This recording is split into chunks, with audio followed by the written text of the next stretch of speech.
Hello, this is Katie Eliot. I'm an assistant professor and registered dietitian at the University of Oklahoma Health Sciences Center.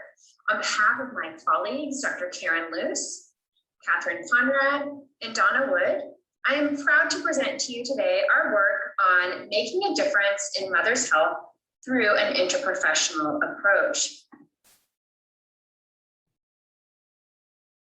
My goal for you as participants at the end of this session is that you would be able to describe our interprofessional clinical learning activity that was conducted among nursing, nutrition, and dental hygiene students. Ultimately, I would like for you to be able to identify the benefits of this community-based interprofessional education program to both the students and the clients and the community. I'm going to be presenting outcomes and lessons learned from this interprofessional project. To give you a little bit of background about our project, the University of Oklahoma Mother's Health Initiative began last fall in 2019 with the goals of improving the health of women, infants, and children using an interprofessional approach. And I really need to acknowledge Dr. Karen Luce, who was the original primary investigator in this project, for her innovative idea of a way to bring together these three different professions on campus. Ultimately, we focused on the interprofessional education competencies of promoting teamwork among these health professional students, increasing their understanding of each other's roles and responsibilities, and also improving communication among these different professions. As a general overview, the program consists of three different professions, students and faculty. They are providing patient education for women who are pregnant or who have small children, to present to them information on the benefits of breastfeeding, nutrition for themselves as mothers, their infants and small children, oral hygiene and oral health, and to conduct actual oral health screenings. This project was carried out at the University of Oklahoma Medical Center in their women's clinic. To give you a little bit more detailed description of how the actual project is conducted, at the beginning of the fall semester in 2019, students attended a large group orientation with students and faculty from all three professions present. The main faculty members presented information about their particular topic of interest, whether that be nutrition or breastfeeding or oral health, so that all the students could hear all of the information. Students were then assigned to a clinic day in teams of 3, with 1 student from each profession on each team. The faculty members took turns leading the students in the clinic one afternoon each week in the fall and spring semester. I should note that we did end in March when learning went virtual. We were not able to transition this program into a virtual option at this time. During the program, students were asked to complete a preclinic survey to assess their perceptions of interprofessional teamwork and their level of knowledge of roles and responsibilities. And we did receive IRB approval to collect this data and analyze it. While the students were in their 3-person teams at the clinic staff would identify patients who were interested in education from the interprofessional student team. The students would go into the room with the patient and take turns leading the education and answering the patient's questions.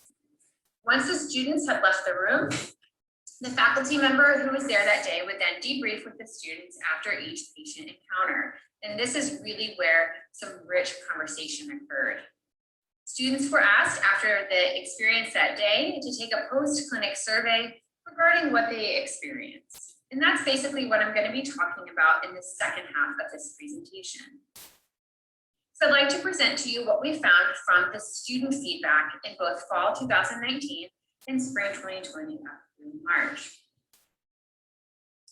In fitting with the Nexus themes, the first one being optimizing the clinical learning environment, we found that prior to engaging in the clinic day, the majority of students did report that they had a good understanding of their roles and responsibilities of each profession. For nursing and dental hygiene, 85% of the students who responded to the preclinic survey either agreed or strongly agreed that they understood what this profession does in a team. 72% agreed or strongly agreed that they understood the role of a registered dietitian. However, interestingly, only about a fourth of the students reported that they had no previous experience in working in an interprofessional team. At the end of the clinic experience, we also asked the students the same question about if they gained a better understanding of other professions' roles and responsibilities.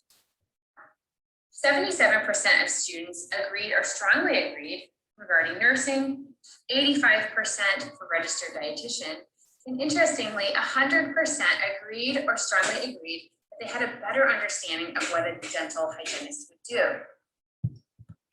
And then finally, 100% of the student participants reported feeling more confident in communicating with interprofessional team members involved in patient care regarding a patient's health needs, which we were really excited about this particular outcome since it directly related to one of our purposes of this project. We also felt like the results from these student surveys and from the project as a whole really amplified the theme of centering interprofessional education around patients and families.